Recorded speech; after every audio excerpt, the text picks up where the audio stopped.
আসসালামু আলাইকুম। কালকে যে জায়গাটা আমরা পরিষ্কার করছিলাম ছাগলের ঘাস লাগানোর নিয়তে, সেই জায়গাটা আজকে আমরা কুপিয়ে মোটামুটি পরিষ্কার করে ফেললাম ঘাস লাগানোর জন্য।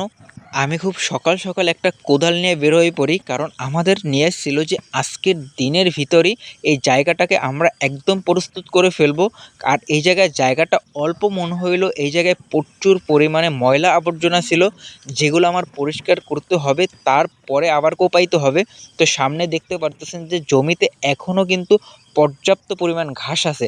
তো ওই ঘাসগুলোকে প্রথমে আমাদের পরিষ্কার করতে হবে, তারপরে কোপাইতে হবে। তাই টাইমটা অনেক লাগবে, এইটা আমি আগেই বুঝতে পারছিলাম। তাই সকাল সকালে আমরা বের হয়ে পড়ছি। সকাল তখন হয়তো 6টার আশেপাশেই বাজছে। তো আমরা একের পর এক কোপাই যাইতেছি, দেখতে পারতেছেন কতক্ষণ কোপাইতেছি, আবার একটু একটু বন বাছতেছি। আর এই জায়গাটায় গত 2 বছর বা 3 বছর ধইরা কোনো কিছুই করা হয় নাই। তার আগে আমি এই জায়গাটায় মানে শাকসবজি চাষ করতাম। আমি বাড়িতে ছিলাম না, এই জন্য এই জায়গাটায় কিছুই করা হয় নাই। তো এই জায়গাটায় ময়লা আবর্জনা একদম ভরপুর। তো আমি কোপাইতেছিলাম, আর আমার কোপাইতে কোপাইতে আমি মানে হাঁপাই যাইতেছিলাম, কারণ এই কাজ করছে আরও 3-4 বছর আগে, যখন বাড়িতে ছিলাম তখন হয়তো শীতের দিনে এই কাজগুলো করতাম। আর এই জায়গায় শাকসবজি চাষ করতাম এই জন্য। তো আমি এরকমের কোপাইতে কোপাইতে হাঁপাই যাইতেছিলাম। হাঁপাইয়া গেলেও আসলে উপায় ছিল না, কারণ এইটা আজকের দিনের ভিতরে আমার প্রস্তুত করতে হবে। কারণ আমরা একদিন আগে কাটিংগুলো কেটে প্রস্তুত করে রেখেছিলাম, আর কাটিংগুলোর যেহেতু বয়স হয়ে গেছে, জমিতে বসি, সেহেতু কাটিং থেকে ঘাস বের হয়ে গেছিলো, আর সেই জন্য বেশিক্ষণ রাখা যাবে না। তো আপনারা একটু পরে ভিডিওতে দেখতে পারবেন।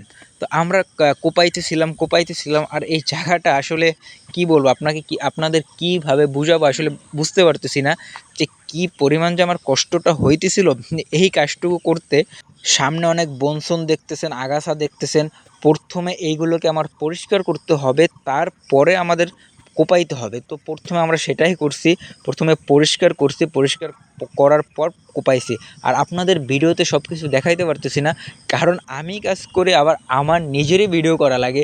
এই জন্য আসলে সব কিছু দেখানো আসলে আপনাদের সম্ভব হয় না। যতটুকু পারি ততটুকু দেখাই। আর কাজ যখন করি তখন আসলে ভিডিও করার মুডও থাকে না কাজ করতে, কারণ প্রচণ্ড পরিমাণে কষ্ট হয়। তো আমরা এগুলো কইরা মোটামুটি আমরা এটাকে প্রস্তুত করে ফেলছি। আপনারা দেখতে পারতেছেন যে সব আমরা কোপাই ফেলছি। তো এরপর একটু কাজ আছে।